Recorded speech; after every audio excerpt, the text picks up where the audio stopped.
enw fi di Arwain a fi di perchennog Sbarduno. Yn bennaf, prif ffocws ydy cynnal gweithdai gwyddoniaeth i blant a bobl ifanc. Da ni yn cynnal academi, sef gwersi tiwtora, a hefyd hyfforddiant i staff, sef athrawon profiadol sy'n dysgu ers blynyddoedd, a hefyd athrawon newydd. Dwi'n ffodus iawn i gael yr stafell yma gan grŵp Llyndillo Menai. Wedi bod yma wan ers 2 flynedd ac yn gweithio mewn partneriaeth ar llawer o ddigwyddiadau gyda'r coleg ar draws y safleoedd i gyd. A mae'n partneriaeth cryf iawn. Mae'n braf, mae'n amgylchedd braf i weithio mewn a staff y coleg i gyd yn glen ac yn groesawus. Mae yna gyfleoedd i bawb cymryd rhan yn y gweithdai. A be da ni'n gael yn aml ydy, da ni'n cael bobl ifanc efallai yn cael blas ar y gwaith STEM ac wedyn yn gofyn os fysen nhw'n cadwad ar profiad gwaith efo tîm Sbarduno. Felly da ni wedi cael lot o hynny yn ddiweddar. Mae angen fod reit drefnus i gael pob peth at ei gilydd ar gyfer digwyddiadau. Mae angen fod yn hyderus o flaen y gynulleidfa oherwydd bod ni yn darparu sesiynau. Mae angen fod y ddwyieithog oherwydd yn amlwg lle da ni'n byw, mae'r gweithdai yn Gymraeg, yn Saesneg ac y ddwyieithog. Wel, mae'n braf gweld lot o athrawon dwi'n nabod yn barod ers blynyddoedd. Mae pawb yn nabod pawb ar Ynys Môn a Gwynedd. Felly mae'n braf pen dwi yn ymweld ysgolion dwi yn tueddu i nabod rhywun yna.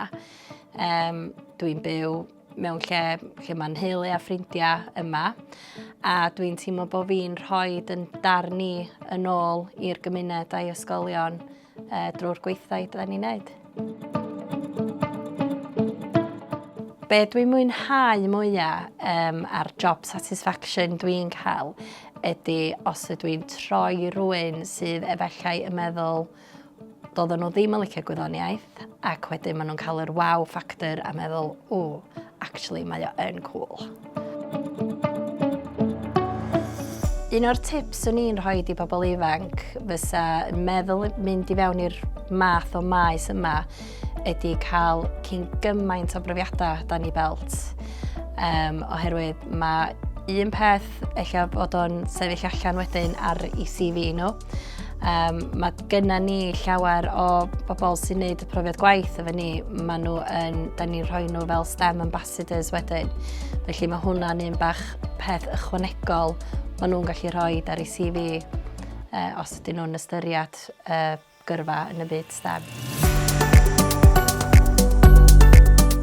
Bod dynion sydd yn rhedeg busnes ac hefyd yn y byd gwyddoniaeth. Mae gennau llawer o blant wedi dod ato fi cyn heddiw pe dwi'n mynd i fewn i neud gweithdai mewn ysgolion a maen nhw'n mynd, chi di scientist? Be? Da chi'n chemist? A mae hynna yn agoriad llygad i lot. Dwi'n meddwl bod mae'n bwysig bod ni'n reid yr her ar y stereotypio yna ac bod ni'n chwalu'r myth. Dwi'n teimlo bod mae'r rhaid gael y Gymraeg yn y busnes dwi yn, oherwydd mae'r academi yn sesiynau dwyieithog, sef gwersi adolygu tygau, ac da ni'n neud mathemateg ar gyfer blwyddyn 3 fyny at tygau, a mae rei o'r plant yn cael traffa siarad Saesneg. Felly mae staff ni gyd yn ddwyieithog, a mae hynna yn bwysig yn yr ardal da ni'n byw yn.